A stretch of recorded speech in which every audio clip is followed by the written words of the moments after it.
Well, good evening, one and all. This is a very quick video about wiring harness. Pending a solution for getting this bolt out of the diversion frame and engine, which I've not bottomed out yet, I decided I would crack on with cleaning the wiring harness. This stuff, Deoxit, it's a very small tin. It's about 142 ml. It's about 24 quid, believe it or not. But if you spray it on electrical connectors that are all cruddy and green and oxidized, and it just fizzes and takes it all off. It's really good stuff, and whilst it's a small tin that's quite expensive, it does last a hell of a long time. So I've cleaned all the block terminals with Deoxit, and then here is a picture of this beautiful thing.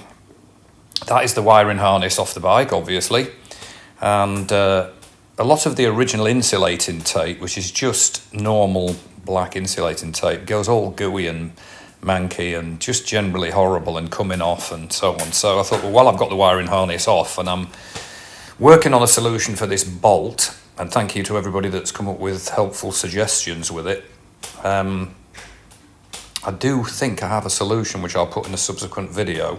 So I thought I'll crack on and just Deoxit all of the wiring harness block terminals. And if you watch my previous video, you'll know that the plug, the block connector from the rectifier regulator, it's a three-phase, same as the Royal Enfield's. And I've been working on that, which I'll show you. So in the meantime, I've used self-amalgamating tape. So I worked my way along the wiring harness and removed the gooey black insulating tape and used self-amalgamating tape, which for those who aren't familiar with it, it's a kind of rubber tape, and has a little backing on it which you peel off, and then you stretch it slightly and wrap it round, and as the name suggests, it sort of self-amalgamates. It sort of turns into a blob. You may have seen it actually on bikes, where you find this. So there it is. I've sort of worked my way down.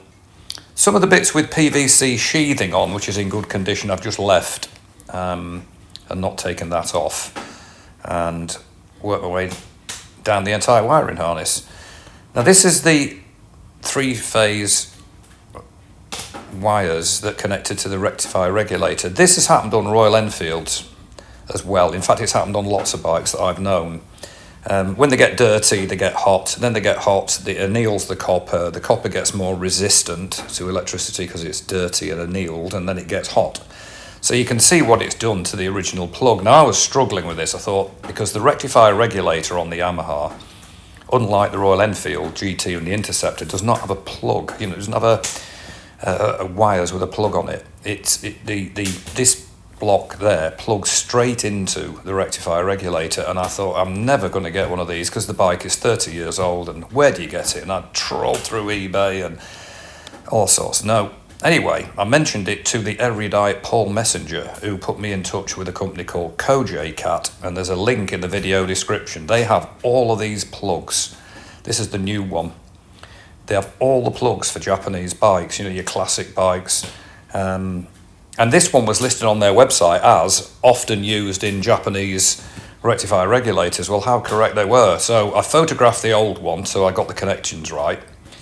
So I made a record of that, always advisable, and this arrived today. So what I've done is to cut the old terminals off which had burned, and obviously melted the block, and then I crimped on the actual spade terminals that come with the block. So that's the new one. Here's another view of the same thing. So I have known this happen on Interceptors and GTs, and I've sent people what I referred to as a rescue kit, which is basically a splice-on way of keeping the standard wiring harness but having a new block on it. It's happened 3 or 4 times. So as I say, the heat had done that. It also did it on my Pan-European. And essential with this is that you use proper crimpers.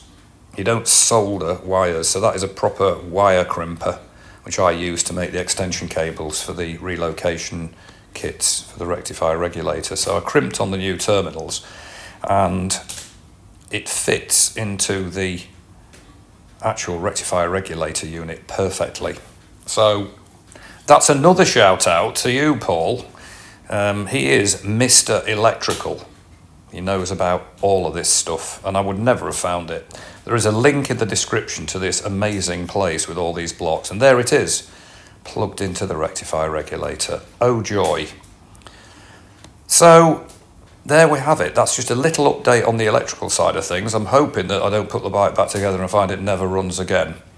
I went to my Pan-European today, and once again it was running on 3 cylinders.